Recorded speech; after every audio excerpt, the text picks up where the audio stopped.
Learning English on your own? Here are three of the best books to help you master the language step by step.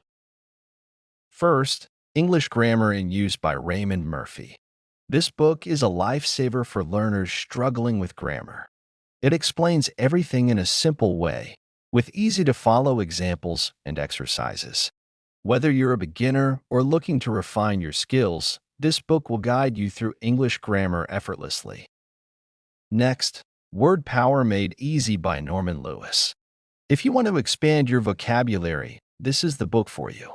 Instead of just memorizing words, it teaches you the logic behind them, roots, prefixes, and suffixes, so you can learn words faster and use them confidently. And finally, Fluent English by Barbara Raifsnider.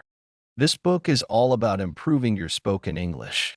It focuses on pronunciation, natural speech patterns, and fluency, helping you sound more like a native speaker in everyday conversations. These three books cover everything you need: grammar, vocabulary, and fluency. Which one will you start with? Let me know in the comments.